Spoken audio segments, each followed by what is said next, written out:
صبح لیکچر نہیں ہو پایا تھا تو اسی بنیاد پہ مناسب یہ سمجھا کہ لیکچر کا ناغہ نہ ہو، جو سبق ہم نے حاصل کرنا ہے اس کو حاصل کر لیں۔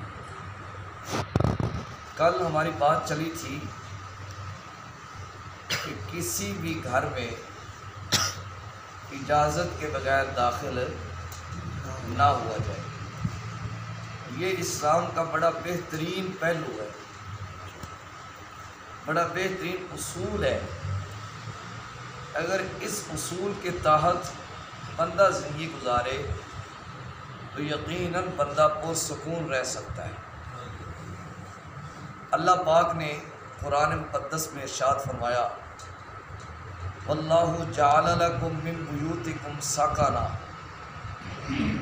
اور اللہ نے تمہارے گھروں کو تمہارے لیے سکون کی جگہ بنایا۔ اور سکون کب میسر آ سکتا ہے کہ جب بندہ آزادی کے ساتھ، بغیر کسی پریشانی کے، بغیر کسی اکتاہٹ کے اپنے گھر میں زندگی کو گزارے، اپنی موج مستی کے ساتھ اپنے گھر میں آرام کرے، تو تب ہی گھر سکون کا باعث بن سکتا ہے۔ کسی کے گھر میں بغیر اجازت کے جانا ان کی آزادی پر، ان کی موج مستی پر ڈاکہ ڈالنا ہے، اور وہ عمل ان کو تکلیف دہ ثابت ہوگا، اور کسی کو بھی تکلیف دینا حرام ہے۔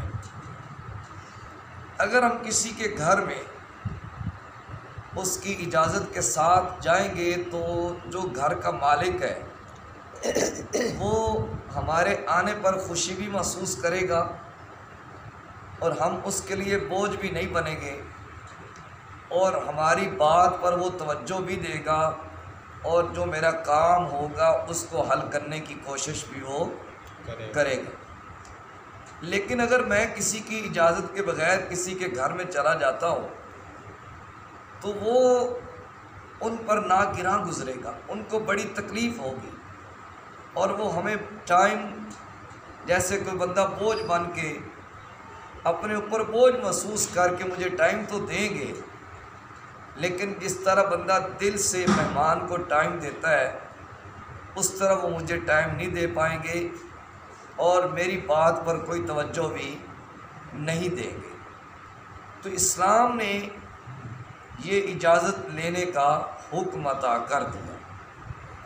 قرآن مقدس نے یہاں پہ مطلق حکم ہے مردوں کو ہے، لیکن جو صحابیات رسول صلی اللہ علیہ وآلہ وسلم ہیں ان کا بھی عمل یہی ملتا ہے کہ وہ کسی بھی گھر میں اجازت کے بغیر نہیں داخل ہوتی تھی۔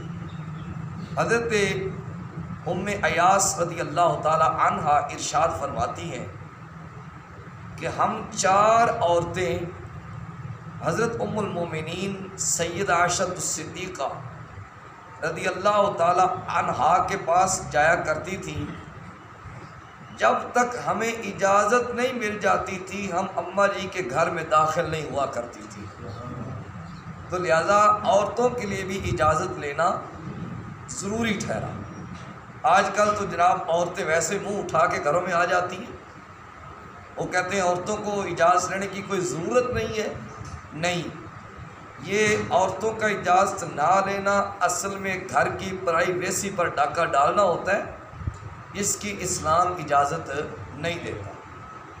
اور کسی کے گھر میں بغیر اجازت کے داخل ہونے میں ایک خرابی یہ بھی ہے کہ اگر بندہ کسی کے گھر میں چلا جائے تو غیر محرم عورت پر بے پردگی کی حالت میں نظر پڑ سکتی ہے، جس کی وجہ سے آنے والے بندے کو شیطان گمراہ کر سکتا ہے۔ لہذا اجازت لینے کے ساتھ بندہ اس خرابی سے بچ سکتا ہے۔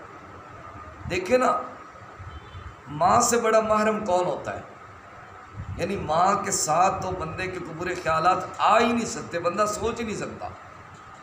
حضرت امام مالک رضی اللہ تعالیٰ عنہ وہ عطا بن یسار رضی اللہ تعالیٰ عنہ سے حدیث نقل کرتے ہیں کہ نبی کریم صلی اللہ علیہ وآلہ وسلم کی خدمت اقدس میں ایک شخص حاضر ہوا عرض کیا یا رسول اللہ صلی اللہ علیہ وآلہ وسلم کیا میں اپنی ماں کے پاس بھی اجازت لے کے جاؤں؟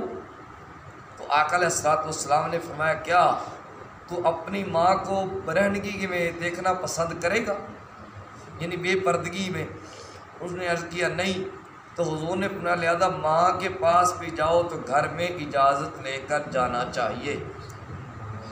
بندہ اپنی بیوی گھر میں ہو، حالانکہ اس سے تو کوئی پردہ نہیں ہے، لیکن جب بیوی گھر ہو تو گھر میں داخل ہونے کا انداز یہ ہو کہ اس کو اطلاع ہو جائے کہ گھر میں کوئی آ رہا ہے، جس طرح پاؤں کے ساتھ اس طرح آواز کو پیدا کر دیا جائے، یا ہلکی سی خانسی کر دی جائے، یا کہہ دیا جائے السلام علیکم ورحمۃ اللہ وبرکاتہ۔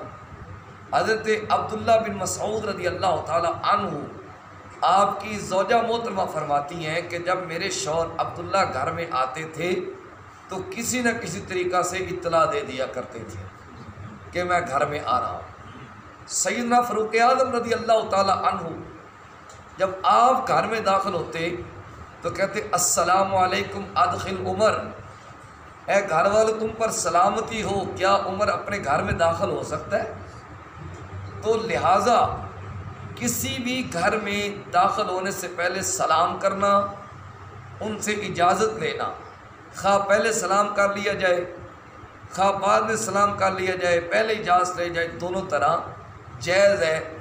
تو نتیجتاً بات کیا نکلی کہ کسی بھی گھر میں بندہ اجازت کے بغیر، خواہ بندہ ہو یا عورت ہو، وہ کسی بھی گھر میں اجازت کے بغیر داخل نہیں ہو سکتے۔ اللہ پاک مجھے اور آپ کو دین مصطفیٰ جان رحمت صلی اللہ علیہ وسلم کی مزاج کو سمجھنے کی توفیق عطا فرمائے۔ صلی اللہ تعالیٰ علی حبیبہ الاعلیٰ سید الانبیاء محمد وعلی آلہ وصحبہ اجمعین برحمتک یا ارحم الراحمین۔ الصلاۃ والسلام علیک یا سیدی یا رسول اللہ۔